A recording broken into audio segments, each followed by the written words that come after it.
do Felipe Luiz? Você achou que foi soberba? Fernandinha, boa tarde. Soberba eu não considero. Não considero a palavra correta para classificar essa escalação do técnico Felipe Luiz, e eu não vou ser engenheiro de obra pronta, porque quando saiu a escalação eu particularmente não critiquei. Pelo contrário, eu acho que está tendo convicção, tanto o Felipe Luiz quanto a comissão técnica e também a diretoria, quando eles falam que o Campeonato Brasileiro será a prioridade. E aí é uma outra discussão, se está certo priorizar o Brasileiro ou a Libertadores. Mas quando saiu a escalação, eu não critiquei, não considero soberba, como se, entre aspas, estivesse deixando a Libertadores de lado. Eu considero um erro, porque eu não teria poupado ao mesmo tempo Pulgar e Gerson, os dois principais jogadores do meio de campo atualmente. Eu começaria com pelo menos um ali, porque o De La Cruz ficou extremamente sobrecarregado, tendo ao lado dele o Everton Araújo, que é um jogador que eu gosto muito, jovem, tem um grande potencial, só que novamente fez uma partida muito abaixo do que ele pode fazer. E aí, repito, o De La Cruz foi sobrecarregado e, consequentemente,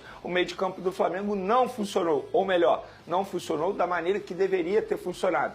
Tanto é que na base do desespero, no segundo tempo, no intervalo, ele coloca ao mesmo tempo Pulgar, Gerson e Wesley, os três jogadores que foram preservados e começaram o segundo tempo. E mesmo com a entrada desses jogadores, o Flamengo não evoluiu, o Flamengo não fez uma boa partida. Pelo contrário, eu considero a partida do Flamengo antes de tomar o gol e depois de tomar o gol. Porque antes de tomar o primeiro gol, o Flamengo fez um bom jogo. Até os 25 minutos do primeiro tempo, o Flamengo fez um bom jogo. E aí aquele velho problema, cria as oportunidades e não coloca a bola na rede. O Flamengo teve 3 oportunidades antes de sofrer o gol. 2 com o Juninho. E o Juninho, eu já defendi aqui em outros momentos, só que dessa vez não tem como defender, porque ele perdeu 2 oportunidades. Ele perdeu, não foi mérito do goleiro. Então é o mesmo roteiro, só que o final desse filme foi totalmente diferente das outras vezes. Nas outras vezes o final foi feliz, na base da individualidade de alguns jogadores. Dessa vez não. E é aquele alerta que eu venho falando. Vai chegar um determinado momento que essas bolas desperdiçadas irão fazer falta. E fizeram falta diante de um time extremamente organizado.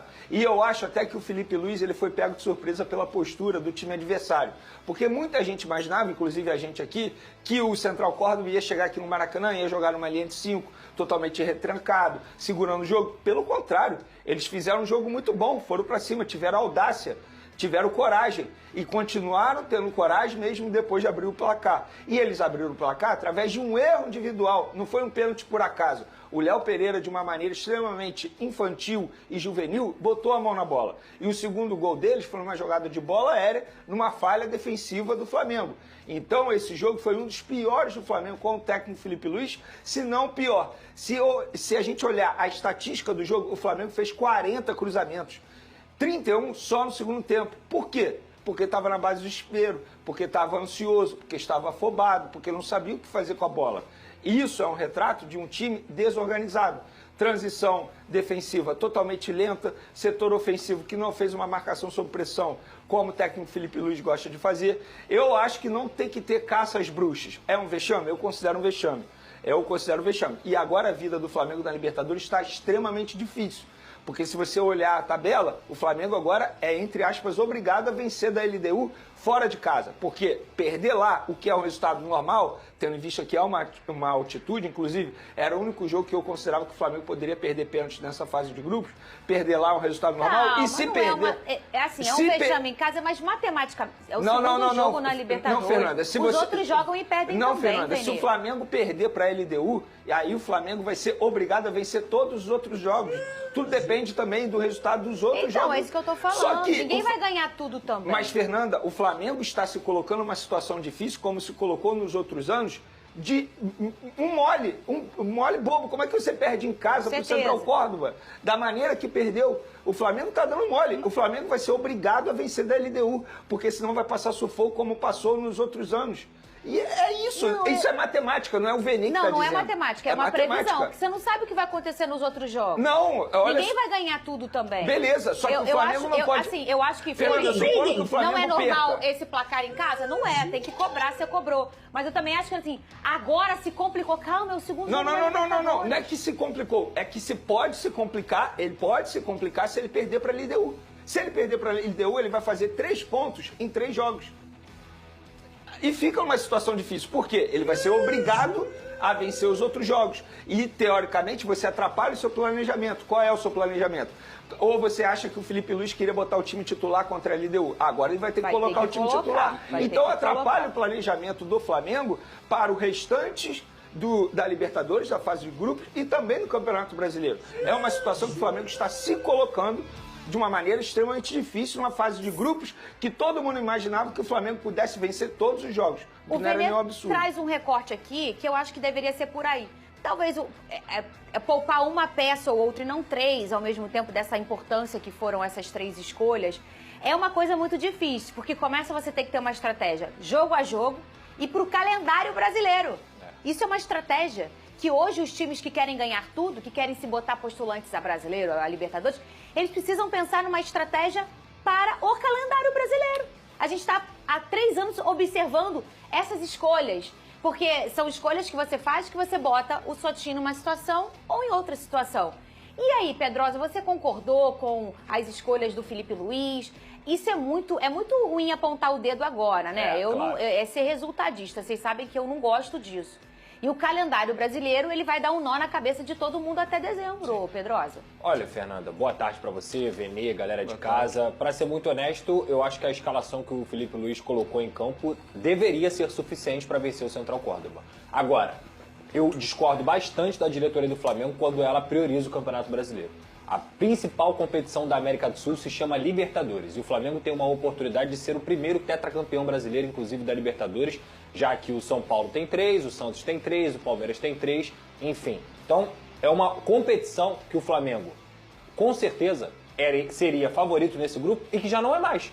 O Flamengo já não é mais o favorito do grupo, porque o Flamengo tem 1 ponto, ou 3 pontos, correto? Sim. A LDU tem 4 e o Central Córdoba tem 4. A gente achou que o Central Córdoba seria a equipe mais fraca do grupo ou uma das mais fracas. Não mostrou isso, não. Não é. Muito pelo contrário. A postura do técnico, inclusive, na coletiva saiu chateado, porque poderíamos ter feito mais gols. E se você for pegar a estatística, o Central Córdoba teve mais chances claras do que o Flamengo. O XG do Central Córdoba, o que é o XG? A expectativa de gols foi maior do que a do Flamengo. Então isso aí, pra mim, é meio que um recado. É um choque de realidade. Peraí, você tá achando que vai passar, que vai ganhar todos os jogos com o pé nas costas? Não vai, não. E o Flamengo, dentro do Campeonato Brasileiro, também fez bons jogos, tanto contra o Inter como contra o Vitória também, mas não tá sobrando. Esse Flamengo que sobrou no estadual, que sobrou na Supercopa, com toda a razão, não tá sobrando dentro do Campeonato Brasileiro. Isso não é só uma especificidade do Flamengo. Hoje só tem um time no futebol brasileiro que realmente joga um futebol vistoso e que mesmo assim tropeça, que é o Bahia, e o outro time é o Internacional. Esses dois times jogam um futebol vistoso e mesmo assim tropeçam. Então, assim, foi a primeira vez que o Felipe Luiz teve uma dificuldade, uma adversidade muito grande no seu jogo. Perder de 2-0, passar a perder de 2-0, aí você começa a ver. E quando eu falei aqui, no começo do ano... Ele teve uma adversidade naquela expulsão contra o Corinthians, ele foi bem. Então, né? Mas o que eu tô falando é nesse ano. Então, essa é uma outra situação que ele vai passar como treinador, né? Exato, é isso que eu falei. O Felipe Luiz, seleção brasileira... Gente, calma, o Felipe Luiz não passou por nenhuma adversidade, não passou por nenhum momento de crise, não é um momento de crise, só tô falando que ele não passou ainda por coisas que o treinador tem que passar para ganhar casca. E com certeza de ontem, ele teve um aprendizado. Que é o aprendizado o quê? Não adianta a gente, eu não vou dizer soberba, mas não adianta a gente menosprezar adversário. Porque, na minha visão, quando você poupa numa Libertadores, significa que você entende que seu grupo pode fazer aquilo ali, mas tem um pouco de menosprezo sim. O Wesley é o principal jogador do Flamengo na lateral direita. Ele é um cara que faz muitas jogadas por ali. O Gerson, o Pulgar, desculpa gente, Libertadores, ainda mais pensando na fase de mata-mata, não dá pra poupar. Porque o Flamengo vai ter a oportunidade com essa campanha, se não conseguir fazer uma excelente campanha, uma campanha invicta até o final da fase de grupos, de não se classificar entre os primeiros. E aí o que acontece quando você não se classifica entre os primeiros? Decide fora novamente. Foi o que aconteceu com o Botafogo no ano passado. O que aconteceu com o Flamengo? Olímpia e Peñarol. Foi isso que aconteceu. Eu não gosto da palavra menosprezo, porque de certa forma a gente estaria colocando como se o Felipe Luiz tivesse assim, entre aspas, deixando de... É porque eu não quero falar o termo que eu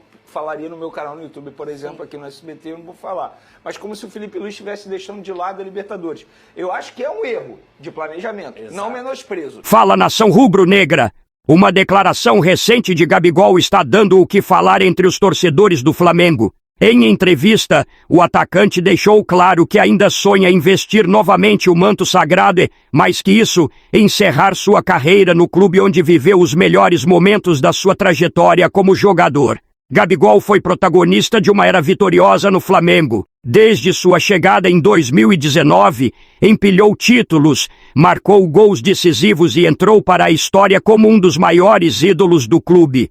A final da Libertadores contra o River Plate, com os 2 gols no fim do jogo, é até hoje lembrada como um dos momentos mais épicos da história rubro-negra. Além da Libertadores, Gabigol conquistou o Brasileirão, a Copa do Brasil, a Supercopa e vários estaduais. Ele não só marcou gols, mas também representou o espírito do torcedor em campo. Mas com a chegada de Tite, perdeu o espaço, deixou de ser titular absoluto e acabou se afastando do clube em meio a polêmicas e desentendimentos. Com Felipe Luiz no comando, ele começou a jogar, mas sua saída já está decidida. Mesmo com a saída conturbada, Gabigol parece não ter perdido o amor pelo Flamengo. A torcida, apesar das divisões, ainda tem carinho por tudo que ele fez pelo clube. E agora, com essa declaração, a possibilidade de um retorno no futuro passa a ser cogitada novamente. Ao final da entrevista, Gabigol disse: "Seria um sonho, confesso. Futebol a gente não sabe o que vai acontecer, muita coisa aconteceu.